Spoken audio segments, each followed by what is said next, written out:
জুনাইদ আল হাবিব সাহেব হাফিজাহুল্লাহ হযরত তার গুরুত্বপূর্ণ তাকরীর পেশ করার জন্য বিনীতভাবে অনুরোধ করছি। আসসালামু আলাইকুম ওয়া রাহমাতুল্লাহি ওয়া বারাকাতুহু।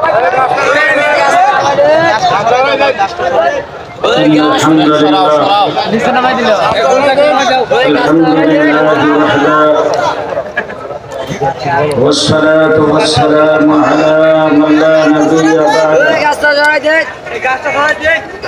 أعوذ بالله من الشيطان الرجيم. بسم الله الرحمن الرحيم. يا أيها الذين آمنوا ادخلوا في السلم كافة. صدق الله العظيم. وقال رسول الله صلى الله عليه وسلم إن العلماء ورثة الأنبياء. وقال عليه الصلاة والسلام من يرد الله به خيرا يفقهه في الدين أو كما قال عليه الصلاة والسلام. جناب صدر محترم मुअज़्ज़ज़ मुकर्रम हज़रात उलमाए किराम, अजीज तुलाबा, अजीज नौजवान, সমবেত প্রেক্ষমান বেরাদরান ইসলাম, দেশের শীর্ষস্থানীয় উলামায়ে কেরামের জবান থেকে আজকের এই ঐতিহ্যবাহী মালতীপুর মাদ্রাসা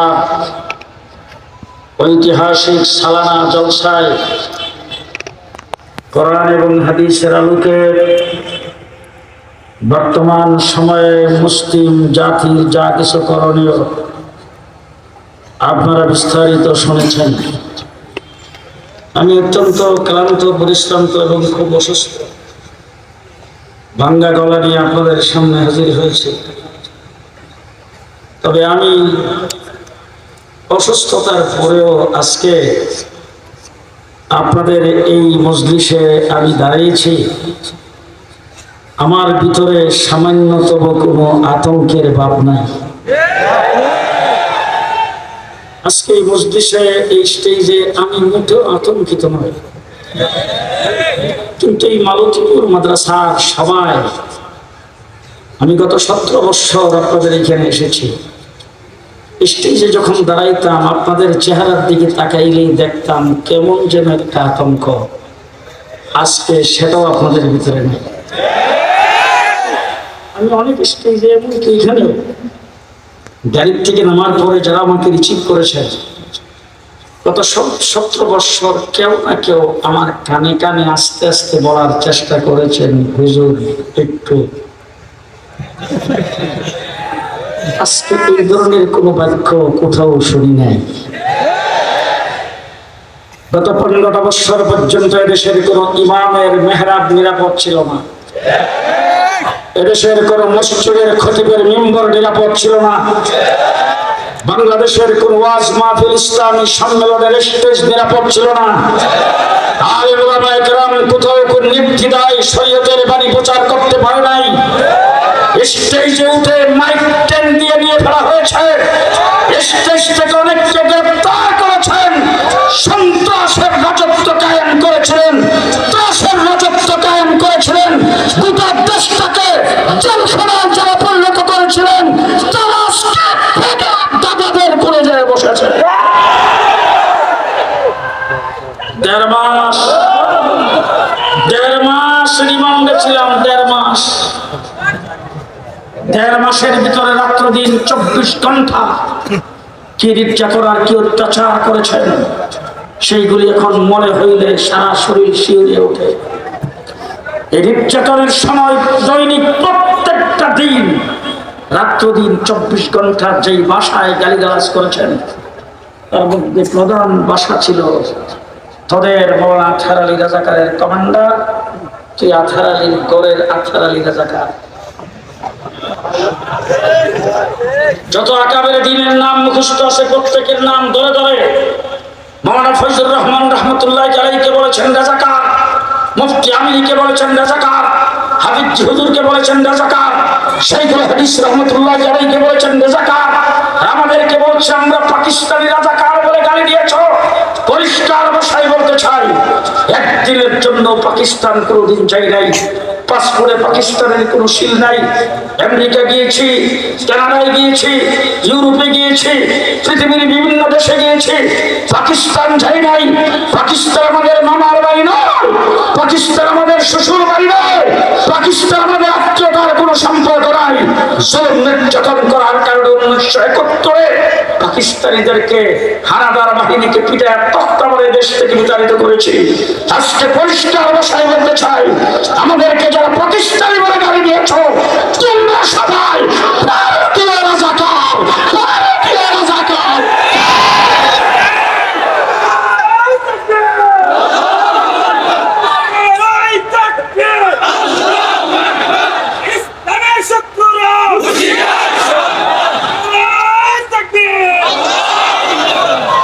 কোথায় বলেছ পালাবো না,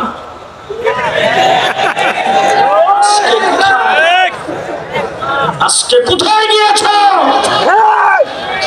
পরিষ্কার ভাষায় বলতে চাই, ভারত বিশাল রাষ্ট্র, তাদের অনেক সামরিক শক্তি, তাদের অনেক জনবল, অনেক অস্ত্র, অনেক শক্তিশালী। ওই শক্তি দেখার আমাদের টাইম নেই। পরিষ্কার ভাষায় বলছি, আমেরিকা চাইলে প্রধানমন্ত্রীকে জায়গা দেয় নাই, ব্রিটেন জায়গা দেয় নাই, অস্ট্রেলিয়া জায়গা দেয় নাই, কানাডা জায়গা দেয় নাই, ইউরোপ জায়গা দেয় নাই। সেই চ্যালেঞ্জকে স্থান দিয়ে ভারত প্রদান করেছে বাংলাদেশের শত্রু বন্ধু নয়। পরিষ্কার ভাষায় বলবো, বাংলাদেশের রাজনৈতিক দলগুলো সাবধান। আজকে যদি কেউ মনে করেন ভারতের তোষণ নীতি, আপনারা ভারত তোষণ করে তারপরে ক্ষমতায় যাবেন, ভারতের সঙ্গে সখ্যতা তৈরি করে ক্ষমতায় যাবেন, বাসরের মতো ভারতের নামটা উচ্চারণ করবেন না, ইসকন নিষিদ্ধে আওয়াজ আপনারা করবেন না। আপনাদের দলের প্রতি ধিক্কার জানাই। 15 বৎসর পর্যন্ত নির্যাতিত আমরা হয়েছে, আপনারা হয়েছেন। আজকে এই মাটি দ্বারাই পরিষ্কার ভাষায় বলছি, বিএনপি নির্যাতিত হয়েছে, জামাত নির্যাতিত হয়েছে, তাদের অনেক নেতা কর্মীকে গুম করেছে, হাজার হাজার মামলা তাদের বিরুদ্ধে দিয়েছে, তাদের অনেককে গুলি চালিয়ে পঙ্গু বানিয়েছে, তাদের হাজার হাজার নেতা কর্মীকে জেলখানায় বলে নির্যাতনের স্টিম রোলার চালিয়েছে। তবে আজকে পরিষ্কার ভাষায় বলতে চাচ্ছি, গত 15 বছর আপনারা যত নির্যাতিত হয়েছেন, সারা নির্যাতন একত্রিত করলে আমার সপ্তাহ চত্বরের এক রাত্রে সমান হবে। তখনকার সময়ের বিরোধী দলীয় নেত্রী, সাবেক প্রধানমন্ত্রী সংসদে দাঁড়িয়ে পরিষ্কার ভাষায় বলেছেন, 1,54,000 গুলি আলেম ওলামায়ে কেরামের বুকের উপর চালানো হয়েছে। আমরা সেই নির্যাতন বুক করে কিন্তু আমরা পিছিয়ে যাই নাই। বারবার যারা বলতো খেলা হবে, পরিষ্কার ভাষায় বলছি, জেলে যাওয়ার আগেও মালতীপুর মাদ্রাসায় এসেছি, জেলখানার থেকে বের হয়ে এসেছি। জেলে যাওয়ার আগে যেই ভাষায় বক্তৃতা করতাম, জেল থেকে বের হয়ে সেই ভাষায় বক্তৃতা করেছি। তোমরা বলছো খেলা হবে, 15 বছর আমরা খেলার মাঠে ছিলাম। তবে একটি কথা পরিষ্কার হয়েছে, আজকে তোমরা খেলতে আসছো, জনগণের সাথে খেলা করেছো, পিলখানায় 57 জন আর্মি অফিসারকে হত্যা করেছো, শাপলা চত্বরে আমাদের সাথে খেলছো। তোমরা তোমাদের ক্ষমতা বলে সাংগঠনিক শক্তি খেলো নাই, তোমরা খেলেছ। আজকে তোমাদের সাথে পুলিশ নাই। বাবার বেটা হইলে আসো দেখি, চূড়ান্ত খেলার জন্য আমরা প্রস্তুত। পরিষ্কার ভাষায় বলতে চাই, 15টা বছর পর্যন্ত নির্যাতন করে বাংলাদেশের মানুষকে যারা জিম্মি করে রেখেছিল, তাদের সবচাইতে বেশি শত্রুতা হলো ইসলামের সাথে। তাদের নামের সাথে ছিল আওয়ামী মুসলিম লীগ। মুসলিম শব্দটা তারা কর্তন করেছেন। সলিমুল্লাহ মুসলিম হল থেকে মুসলিম শব্দ আউট করে দিয়েছেন। নজরুল ইসলাম হল থেকে ইসলাম শব্দ আউট করে দিয়েছেন। যেখানে ইসলাম, এখানেই তারা ইসলামকে বাধার সৃষ্টি করেছেন। সেই আওয়ামী লীগ 15 বছর পর্যন্ত নির্যাতন করে বাংলাদেশের আলেম ওলামায়ে কেরামকে পায়খানা ধরে জেলখানার ভিতরে ঢুকে এই দেশে যে ত্রাসের রাজত্ব কায়েম করেছেন, ইসলামকে এই দেশ থেকে উৎখাত করার জন্য সংবিধানে 90 বর্ষের মুসলমানের দেশে পরিষ্কার ভাষায় লেখা ছিল, আল্লাহর উপর পূর্ণ আস্থা ও বিশ্বাস হবে এই রাষ্ট্রের ভিত্তি।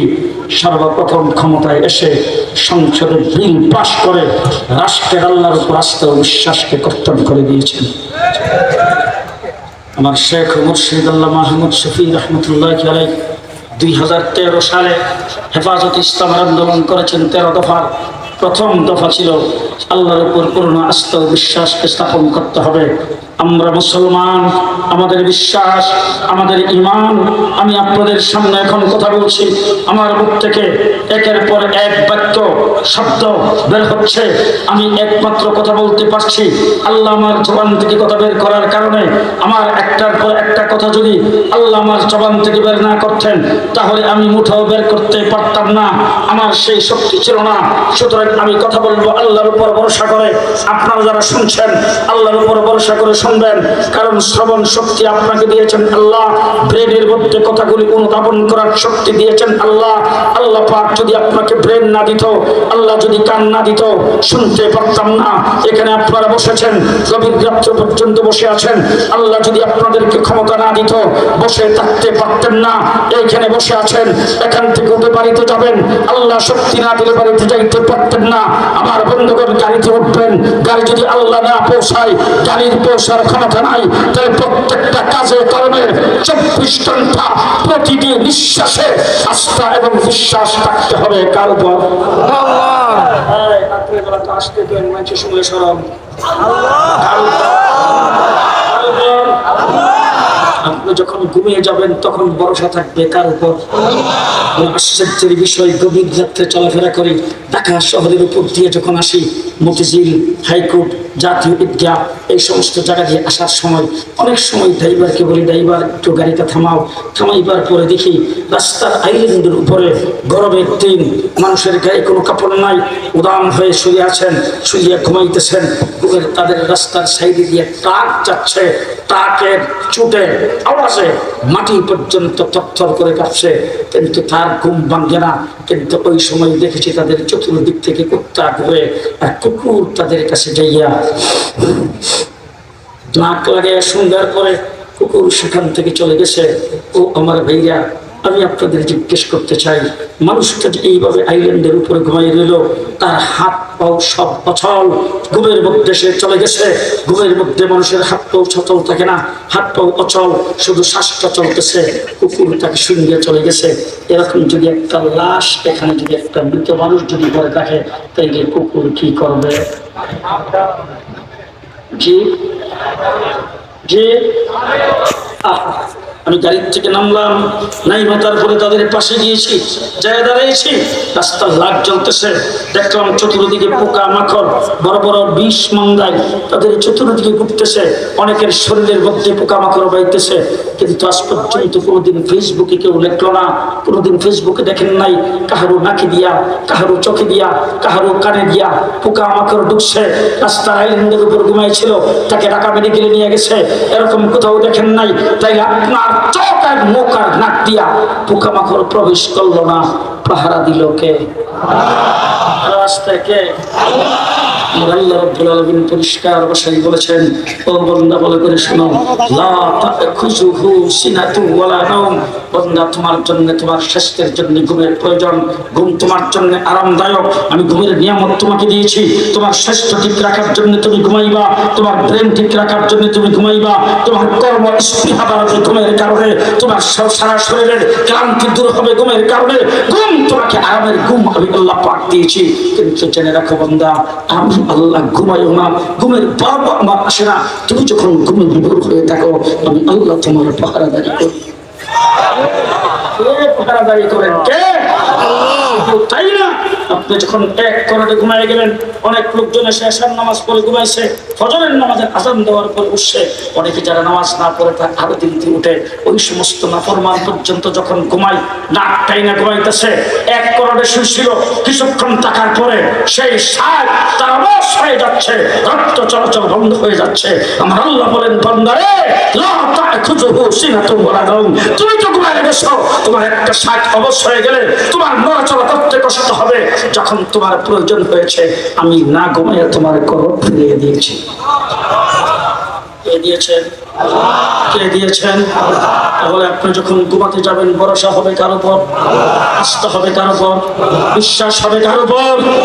24 ঘন্টার প্রতিটি বিশ্বাস, প্রতিটি মুহূর্তে আপনি একজন ইমানদার হিসাবে বিশ্বাস রাখতে হবে আল্লাহর উপরে। রাষ্ট্রীয় সংবিধানে লেখা ছিল এই রাষ্ট্রের ভিত্তি হবে আল্লাহর উপর পূর্ণ আস্থা ও বিশ্বাস। সেইটা ব্রিটিশ সরকার এসে সংবিধান থেকে সংসদে বিল পাস করে সেটাকে যখন বাতিল ঘোষণা করে দিয়েছে, খোদার কসম করে বলতে চাই, যদি মালতীপুর মাদ্রাসা না থাকতো, এই ওয়াজ মাহফিল না থাকতো, তাবলীগের দাওয়াত যদি না থাকতো, আর এই সমস্ত বুজুর্গারে দিন যদি শেষ রাত্রে বেলা উঠে আল্লাহ পাকের দরবারে চোখের পানি না ফেলতেন, আমার কওমি মাদ্রাসা নূরানী মক্তবার হেফজখানার ছাত্ররা যদি শেষ রাত্রের বেলা উঠে আল্লাহর সঙ্গে আইনা লাগাইতেন, কোরআন কারীমের তেলাওয়াত না করতেন, লেডি প্রধানমন্ত্রী যেখানে থাকেন শুনে রাখেন গজব দিয়ে আল্লাহ পাক শেষ করে দিতেন। আল্লাহর উপর পূর্ণ আস্থা ও বিশ্বাসকে বাতিল করা হয়েছে। আজকে পরিষ্কার বলতে চাই, ডক্টর ইউনূস সাহেব আমাদের রক্তের উপর দাঁড়ায় আপনার দেশের প্রধান উপদেষ্টা, ক্ষমতায় আমরা আপনাকে বসাইছি, 100 দিনের উপর হয়েছে আপনাকে পদে পদে সহযোগিতা করে যাচ্ছি, তবে আমাদেরকে বোকা ভাববেন না। আমি আপনাকে চ্যালেঞ্জ করে, আপনার ক্যাবিনেটকে চ্যালেঞ্জ করে বলতে চাই, বাংলাদেশের বড় বড় রাজনৈতিক দলকে চ্যালেঞ্জ করে বলতে চাই, আসলে দেখি তোমাদের কোনো নেতাকে নিয়ে একটা জনসভা করো, রাত্রে 12:30টায় যে সকল মানুষের সামনে দাঁড়ায় কথা বলছি, একদম চুপচাপ কিন্তু প্রথম মানুষগুলি দাঁড়িয়ে আছেন, নিয়ে আসো কোন একজন লিডারকে, নিয়ে আসো। ভাবছো আমাদের সংবিধান প্রণয়নের জন্য কমিশন গঠন করা হয়েছে, ডক্টর ইউনূস সাহেব বাংলাদেশের কোন একজন মৌলবীর নাম নিলেন না। আপনার ক্যাবিনেটে একজন মৌলবী আছে, তাকে একটু জিজ্ঞেস করলেন না। 93% মুসলমানের দেশের আগামী দিনের সংবিধান হবে ইসলাম ভিত্তিক, শরীয়ত ভিত্তিক সংবিধান। রাজি থাকলে ভালো করে বলবেন, ইসলামী শরীয়তের বাহিরে কোন শব্দ সংবিধানে থাকতে পারবে না।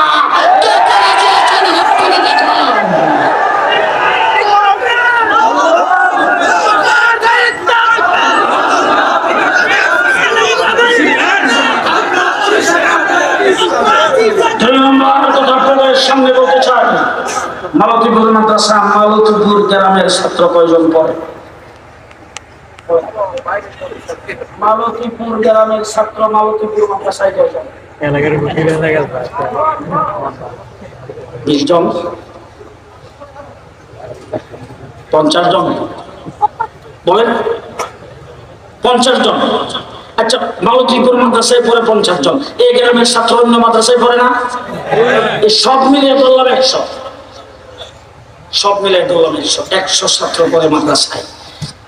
আর 100 বাহিরে আর কোন মানুষের কোন সন্তানাদি নাই তো? হ্যাঁ, এরা কোথায় পড়ে? স্কুলে। এবার আমি জিজ্ঞেস করতে চাই, 100 যারা মাদ্রাসায় পড়ে, 100 মাদ্রাসায় পড়ে যারা মুসলমানের সন্তান, তাদের জন্য উজুর ফরজ জানা দরকার, গোসলের ফরজ তাদের জন্য জানা দরকার, স্কুলে যারা পড়ে তাদের জন্য তো দরকার নেই।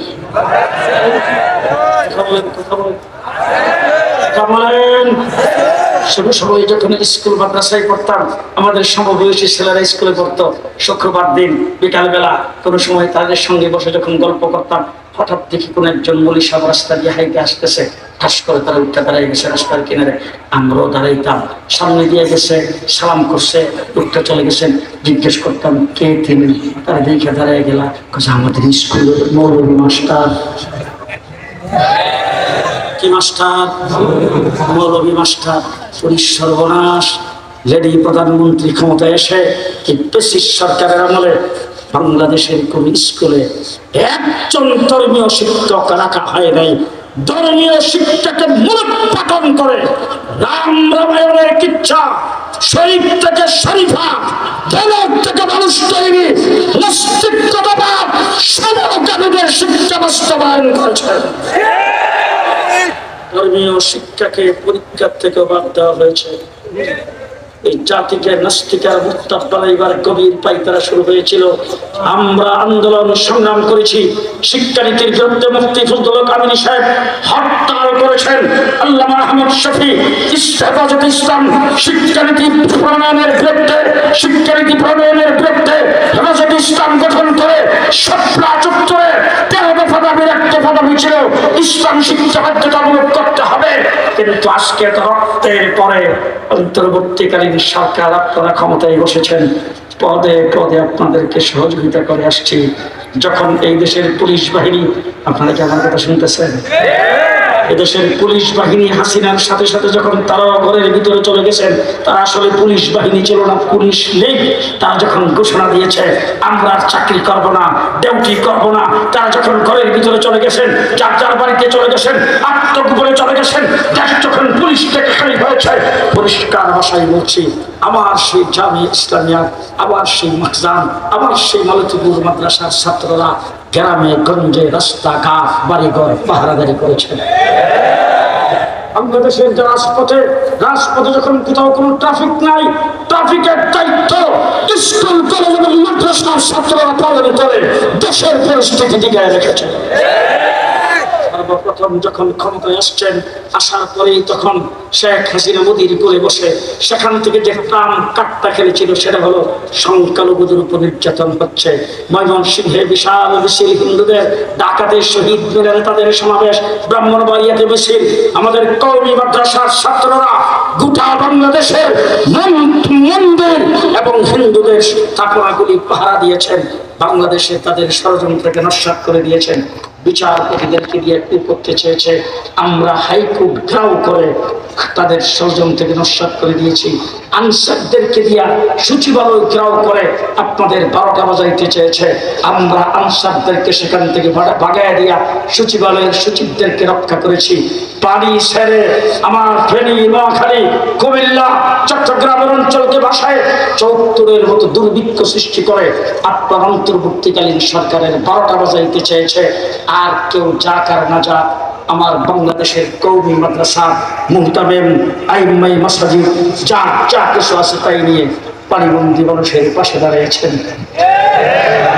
আজকে বাংলাদেশে আপনাদেরকে উৎখাত করার জন্য এই দেশের সরকার আবার আধিপত্য বিস্তার করার জন্য ইসলামের মাধ্যমে এই দেশে ষড়যন্ত্র শুরু করেছে।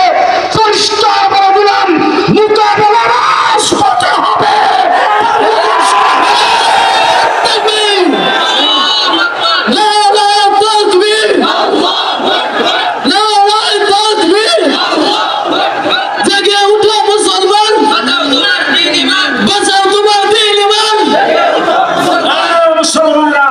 অন্তর্বর্তীকালীন সরকারকে বলতে চাই, 100 দিনের উপরে হয়েছে, পদে পদে সহযোগিতা করে আসছি, সামনেও সহযোগিতা করবো। কিন্তু 92% মুসলমানের দেশে শিক্ষা কমিশন গঠন করলেন, একটা মৌলভীকে দেখলেন না।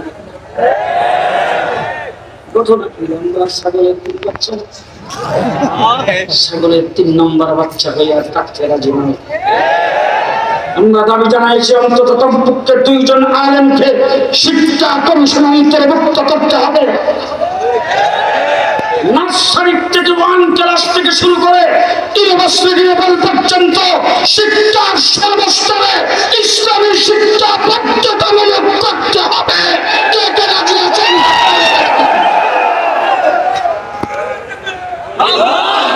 আমরা খ্রিস্টান ভাষায় বলতে চাই, আমার ছেলে স্কুলে পড়বে, আমার ছেলে ইংলিশ মিডিয়ামে পড়বে, আমার ছেলে ব্যারিস্টার হবে, ডাক্তার হবে, ইঞ্জিনিয়ার হবে, পাক না পাক স্কুল থেকে শিখবে, হালাল হারাম স্কুল থেকে শিখবে, উজু গোসল স্কুল থেকে শিখবে, পাঁচ ওয়াক্ত নামাজ সহিহ শুদ্ধ স্কুল থেকে শিখবে। সবাইকে একমত? এই দাবিগুলি আমার, কিন্তু একটা সন্তান মাদ্রাসা স্কুলে পড়ে না। আমার ছেলে মেয়ে সব মাদ্রাসায় পড়ে, আমার নাতি নাতকর সব মাদ্রাসায় পড়ে। তা আমি কেন এত রাত্রে এসা এই বিষয়টি নিয়ে আপনাদের সামনে চিল্লাবো? আপনাদের যাদের সন্তান স্কুলে পড়ে তাদের চিল্লানো দরকার নাই? দরকার নাই? আপনার ছেলে স্কুলে পড়াবেন, আপনি আপনার ছেলের বইটাকে দেখবেন, বইয়ের মধ্যে যদি কোনো রাম রামায়ণের ছবি থাকে, কোন মন্দিরের ছবি থাকে, সাথে সাথে স্কুলের মাস্টারের কাছে নিয়ে বই চুলে মেরে বলবেন আমার ছেলে মুসলমানের ঘরের মুসলমান, সে জন্মের পর আমি টানকে না জানার বান করে একমত দিয়েছি রাম রামায়ণের ছবি দেখার জন্য নয়। পারবেন? বলতে পারবেন? বলতে পারবেন? আপনার ছেলে 1 মাস স্কুলে যাওয়ার পরে তাকে আপনি ইন্টারভিউ নেবেন, বাবা বলো তো দেখি উজুর ফরজ কয়টা, বলো দেখি গোসলের ফরজ কয়টা। আপনার ছেলে যদি স্কুলে পড়া উজু গোসল যদি শিক্ষা না জানে, তাই আপনি স্কুলে যায় বলবেন আমার ছেলে পাক না পাক শিখতে পারবে না, আপনাদের এই শিক্ষা আমি মানি না। পারবেন? পারবেন? 3 নম্বর একটা বিষয় বলবো, আমরা সবাইকে মুসলমান, মুসলমান না?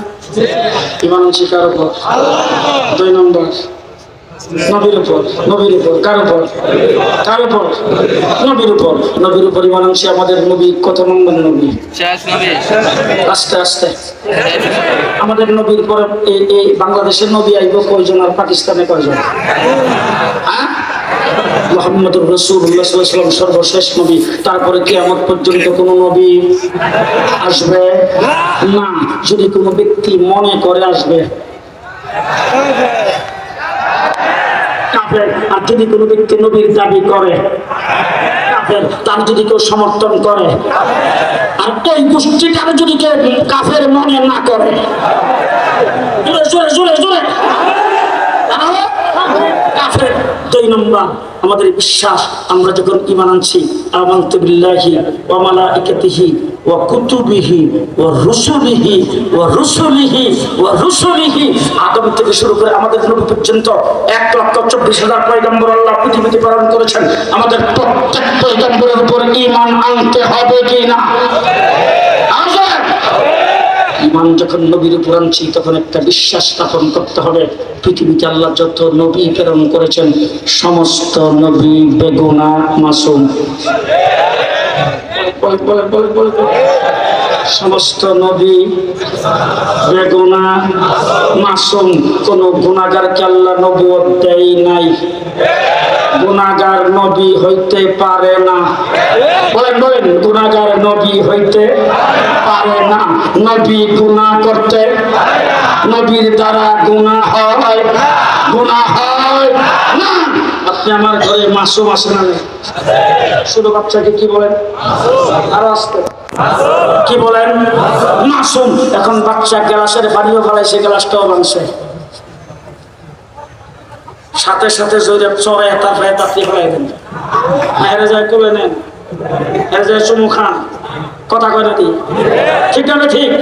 এখন আপনি যাই খাইতে বসছেন মেহমান নিয়া, বাচ্চা আব্বা গোল করে আইসা প্লেটের যা আছে সব ফেলাইয়া, অন্যায় করছে তো? জি, আপনার ছোট ঘরের বাচ্চাকে আপনি বলেন মাসুম, সেই মাসুম যদি গ্লাসের পানি ফেলাই দিলে অন্যায় হয় না, গ্লাস ভেঙে ফেললে অন্যায় হয় না, সুফিস ভেঙে ফেললে অন্যায় হয় না, গ্লাস ঘরের কোনো কিছু ক্ষতি করে ফেললে যদি অন্যায় না হয়, তাহলে নবীও বেগুনাহ মাসুম, তারও কোনো অন্যায় নাই। কথা, এখানে অনেক শিক্ষিত সমাজের লোকজন থাকতে পারে, খুবই শিক্ষিত বুদ্ধিজীবী, তাদের পক্ষ থেকে একটা প্রশ্ন আসতে পারে, হুজুর কোরআনে কারিমে আল্লাহ পাক কি সুন্দর বলেছেন, লা তাকরাবু হাযিহি শাজারা ফাতাকুনা মিনাজ জালিমিন। হযরত আদম আলাইহিস সালামকে বলেছিলেন গাছের কিনারেও যায় না। আদম আলাইহিস সালাম তো গাছের কিনারে গেছে, ফলও খাইছে, তাই এটা হুজুর কি দিয়ে আপনি অপরাধ বলবেন না? এবার আমি আপনাদেরকে একটা প্রশ্ন করতে চাই, উলামায়ে কেরাম এখানে আছে, যারা না জানেন তাদের কাছ থেকে জেনে নেবেন। গুনাহ এবং নেক, অর্থাৎ সওয়াব এবং গুনাহ, এই দুইটা জিনিস দুনিয়াতে না জান্নাতে? এই কথা আসতে কর, দুনিয়াতে না জান্নাতে? একজন ব্যক্তি কবরস্থানের কিনার দিয়ে রওনা হচ্ছে, অত্যন্ত বুজুর্গ ব্যক্তি, একদম সাহেবে কাশ। সেই লোকটা যখন কবরস্থানের কিনারে গিয়েছে, হঠাৎ করে তারা মোরাকাবা হয়েছে। মোরাকাবার সময় সেই ব্যক্তি কাশফুল কবরের মাধ্যমে দেখতে পাচ্ছে কবরের মধ্যে একজন ব্যক্তি নির্জনে বসে সেখানে আল্লাহ পাকের জিকির করতেছে। লোকটা আশ্চর্য হইয়া, সর্বনাশ, এই জায়গার ভিতরে তোমাকে কেউ ডিস্টার্ব করে না? বলে না। তোমাকে কেউ কান্নাকাটি করে না? বলে না। কেউ কোনোদিন ডাকখুশ করে না? বলে না। এইভাবে নির্জনে বসে তুমি আল্লাহর ইবাদত বন্দেগী করতেছো, তোমার কি ঘুম নাই? বলে কবরের জিন্দেগিতে ঘুমও নাই। তাইলে ঘুমও নাই, সেই জায়গার ভিতরে তুমি কি করো? শুধুমাত্র জিকির আজকার? বলে হ্যাঁ। বলে কতদিন যাবত করতেছো? বলে 400 বছর। সেই কইছে 400 বছর। আপনারা যেমন সুবহানাল্লাহ বলে ফেলছেন, ওই ব্যক্তিও কবরের পাড়ের থেকে তো সুবহানাল্লাহ, কবরের ভিতর থেকে সেই লোকটি ডাক দিয়া কয়, 400 বছর নির্জনে বসে যত জিকির আজকার করলাম সব আপনাকে দিয়ে দিলাম, একবার সুবহানাল্লাহটা দিয়ে দেন। বলে কি কারণ? বলে 400 বছর না, 400,000 বছরও যদি আমি কবরে বসে জিকির করতে থাকি, আমার 2 পয়সার কোনো বেনিফিট নেই, কোনো সওয়াব হবে না। কিন্তু দুনিয়ার থাকতে আপনি একবার সুবহানাল্লাহ বলেছেন, আসমান জমিনের মধ্যখানে পুরো জায়গাটা সওয়াব হয়ে গেছে। এখন জিজ্ঞেস করতে চাই, সওয়াবের জায়গা কোথায়? আপনারও ঘুমাইছে। সওয়াবের জায়গা দুনিয়ায়, গুনার জায়গা দুনিয়ায়। এবার আদম আলাইহিস সালাম যে গন্ধমটা খাইছিল, গাছের কিনারে গেছিল, এটা তো মহিষী। কোথায়? নেত্রকোনা। জি, জান্নাতে কি গুনার সওয়াব আছে? তো আদম আলাইহিস সালাম গুনাহ করছে? এই কথা কয় নাকি? আমাদের ঈমান এবং ইয়াকিন এবং বিশ্বাস হলো, নবী গুনাহগার হতে পারে না, নবী গুনাহ করতে পারে না, নবী বেগুনাহ মাসুম।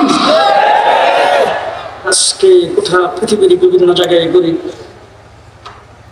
মামলা 73টা, 20টা মামলায় আমাকে অ্যারেস্ট দেখিয়েছেন। আর আমার কিন্তু, আপনারা খালি ওয়াজে আসি, লাঠি একটা হাতে থাকে, আপনারা দেখেন কথা বলি, আমার শক্তি এখন জানেন না। আমি ঢাকায় থাইকা চট্টগ্রামে পুলিশ পেয়েছি, কি পরিমাণ শক্তি। ঢাকায় থাইকা চট্টগ্রামে পুলিশের গাড়ি বানছি।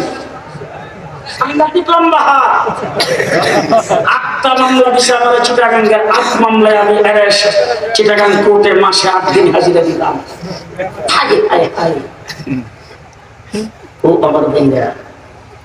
আমাদেরকে বিভিন্ন কাজে বক্তব্যের কারণে সন্ত্রাসী বলে কিনা? বলে কিনা? আমরা যারা সংগঠন করি, রাজনীতি করি, আন্দোলন করি, সংগ্রাম করি, সন্ত্রাসী বলে, জঙ্গিবাদ বলে আমাদেরকে বিভিন্ন ভাবে অজুহাত দিয়া আমাদেরকে দোষী সাব্যস্ত করার চেষ্টা করে আমেরিকা, ইউরোপ, ব্রিটেন, আমাদের দেশের কিছু কুলাঙ্গার নাস্তিকার মুক্তাদারা, ইহুদি খ্রিস্টানেরা। কিন্তু তাবলীগ জামাতের ভিতরে ইহুদি গেছে, খ্রিস্টান গেছে, কানাডার লোক গেছে, আমেরিকার লোক গেছে, গোয়েন্দা বাহিনীর লোক যাইয়া দাড়ি রেখা, লম্বা পাঞ্জাবি লাগাইয়া, পাগড়ি বান্ধা তাবলীগের সই উসুল শিখছে, তাবলীগের উসুল শিখছে, দাওয়াত শিখছে, শিক্ষা সেখানে যাইয়া সাল পর্যন্ত লাগাইছে, লাগাইয়া আইসা রিপোর্ট দিছে, এরা সব জমিনের নিচে আর আসমানের উপরের কথা কয়। মধ্যখানের কোনো কথা, কেডা টার্ম পাস করলো না জো বাইডেন ফেল করলো, এইসব নিয়ে ওদের কোনো মাথা ব্যথা নাই। হাসিনা ফলাইলো না বললো, এরা জানেও না। এরা সব আসমানের উপরে নিচের কথা কয়, এই জন্য ধরতে পারতেছে না। কিন্তু আমেরিকার রিপোর্ট হলো 32 কোটি মানুষ তাদের দাওয়াত ইসলাম কবুল করেছে। 32 কোটি মানুষ। কোথাও পৃথিবীর এমন কোন এয়ারপোর্ট নাই যে এয়ারপোর্টে নামাজের জায়গা বানায়নি। পৃথিবীর এমন কোন দেশ নাই যে এয়ারপোর্ট দিয়ে তাবলীগ জামাত গমন করে না। এইভাবে যে বাড়তেছে, অবস্থা ভালো না খারাপ? আমাদের জন্য ভালো, তাদের জন্য কলিজা কামন। এখানে তাবলীগ জামাতকে যেইভাবে হোক, ছলে বলে কৌশলে কোনো কৌশলের মাধ্যমে তাবলীগ জামাতকে পৃথিবীর থেকে উৎখাত করতে হবে। সেই ষড়যন্ত্রের শিকার হিসাবে সাদ সাহেবকে খরিদ করে দিয়েছেন। সাদ সাহেব তিনি বলছেন মুহাম্মদুর রাসূলুল্লাহ সাল্লাল্লাহু আলাইহি ওয়াসাল্লাম সম্পর্কে যতগুলি বিয়ে রাসূল সাল্লাল্লাহু আলাইহি ওয়াসাল্লাম করেছেন, সমস্ত বিয়ের কলিমা করেছেন রাসূল সাল্লাল্লাহু আলাইহি ওয়াসাল্লাম হিজরের মাধ্যমে। হযরত যায়েনব রাদিয়াল্লাহু তাআলা আনহাকে যখন বিয়ে করেছেন, তখন রুটিয়ার গোশতের দ্বারা তিনি কলিমা করে তিনি ভুল করেছেন। যারা নাউজুবিল্লাহ কইছে না এরা সাথিয়ে নিবে রাসূলুল্লাহ সাল্লাল্লাহু আলাইহি সাল্লামকে ভুল করছেন। হযরত মুসা আলাইহিস সালাতু ওয়াস সালাম আল্লাহর সঙ্গে কথাবার্তা বলতে গেছেন, তাওরীত কিতাব আনতে গেছেন, সেখানে যায় 30 দিনের জায়গায় তিনি 40 দিন থাইকা তিনি মহা ভুল করেছেন। আমি আপনাদের জিজ্ঞেস করতে চাই হেদায়েতের মালিক কে? আরো জোরে, আরো জোরে। আমার নবী মুহাম্মদ রাসূলুল্লাহ সাল্লাল্লাহু আলাইহি ওয়াসাল্লাম দারে আরকামে বসে দোয়া করেছেন, ওমর হেদায়েত হইয়া মুসলমান হইয়া দারে আরকামে চলে গেছে। রাসূল রাস্তার কিনারে দাঁড়ায়া আবু হুরায়রার মার জন্য হেদায়েতের দোয়া করেছেন। আবু হুরায়রা বাড়িতে পৌঁছার আগে আবু হুরায়রার মার অন্তরে হেদায়েত পৌঁছে গেছে।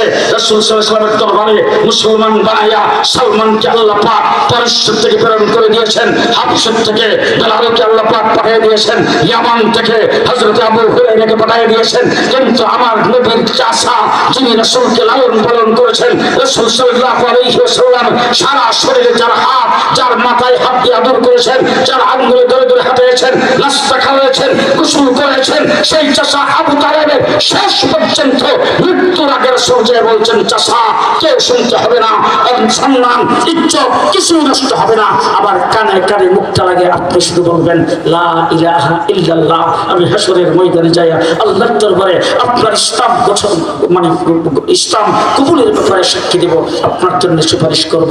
এইটুক কাজ পর্যন্ত হয় নাই, আল্লাহ পরিষ্কার জানাই দিয়েছেন, ইন্নাকা লা তাহদি মান আহবাবতা। আপনি যতই চেষ্টা করবেন মুসলমান তারা হবে না। আমি যাকে হেদায়েত করব সেই হেদায়েত হবে, আমি যাকে হেদায়েত করব না সেই হেদায়েত হবে না। মাওলানা সাহেব বলে হেদায়েতের মালিক আল্লাহ না। এখনো মাঝখান থেকে কিছু লোক আছে নাউজুবিল্লাহ করেন হেদায়েতের মালিক আল্লাহ না। মুহাম্মদুর রাসূলুল্লাহ সাল্লাল্লাহু আলাইহি ওয়াসাল্লামকে আল্লাহ পাক 7টা দায়িত্ব দিয়ে দুনিয়াতে পাঠিয়েছে। কাদা আস্তে কাদা ইয়াতলু আলাইহিম আয়াতি, এক নাম্বার ইউযাক্কিহিম ওয়া ইউআল্লিমুহুমুল কিতাবা ওয়াল হিকমা। ইয়াতলু আলাইহিম আয়াতি, আল্লাহ পাকের আয়াতের তেলাওয়াত। হুজুর আকরাম সাল্লাল্লাহু আলাইহি ওয়াসাল্লাম বলছেন এক এক করে 10টা নেক। কয়টা? কয়টা?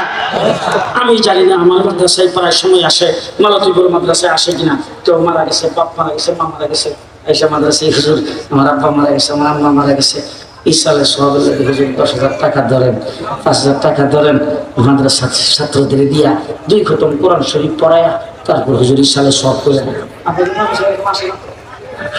আসে না।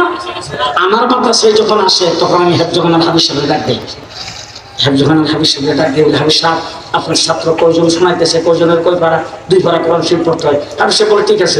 হাবিব সাহেব যায় পাড়াগুলি ভাগ করে দিল, আধা ঘন্টা 1 ঘন্টার ভিতরে 2 পারা কোরআন শরীফ খতম হয়ে গেল। আমাকে ডাক দিল, যাইয়া দোয়া করে তার 14 গোষ্ঠী জান্নাতে পৌঁছাই দিলাম।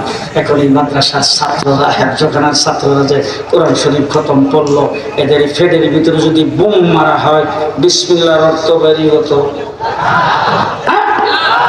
মৌলানা সাদ সাহেব বলছেন কোরআন শরীফ না বুঝে বললে ওয়াজিব তরকের গুনাহ। কোরআন শরীফ না বুঝে বললে লাভ নাই। আর আমার রাসূল বলছেন এক এক করে 10টা নেক। উম্মত তোমরা মনে করতে পারো আলিফ লাম মিম 3টা অক্ষর একসাথে টান দিয়ে পড়তে হয়, এর জন্য 3টা অক্ষর বললে বোধহয় একটা নেক পাওয়া যাবে। রাসূল বলছেন না, আলিফ হারফুন, লাম হারফুন, মিম হারফুন, আলিফ এক হরফ, লাম এক হরফ, মিম এক হরফ, 3 অক্ষর পড়বা 30টা নেক। আল্লাহ নবী বলে তুতা পাখির মতো পড়লো, যার কোনো অর্থ বন্ধা জানে না সেটা পড়লো, এক অক্ষরে 10টা নেক। মাওলানা সাদ বলে কোরআন শরীফ না বুঝে বললে লাভ নাই। 2017 সালে আল্লামা আহমদ শফির নেতৃত্বে বাংলাদেশের সর্বস্তরের অনেকে ঐক্যবদ্ধ হয়ে সাদ সাহেবের গুমরাহি, দেওবন্দের ফতোয়া একত্রিত করে ঘোষণা দিয়েছেন সাদিয়ানীদের তাবলীগ বাংলাদেশে চলবে না, সাদ বাংলাদেশে আসতে পারবে না। সামনে সাদ বাংলাদেশে আয়োগ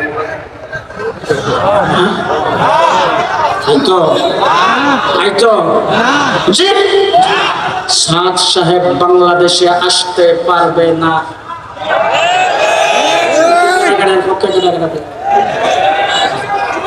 সবাই বাংলাদেশের কাকরাই মসজিদ থেকে শুরু করে মুসলমানের কোন মসজিদের সাদ তাকলিফ চলবে না। আঙ্গির বিশ্বাস তোমার মা তার রক্ত রঞ্জিত করেছেন, সেই মতে তাদের তাকলিফ চেষ্টা চলবে না। নাসরুম মিনাল্লাহ, ফাতহুন করিব। অবশ্যই আমার ইসলাম আজম হযরত মাওলানা আলী সাইদুল্লাহ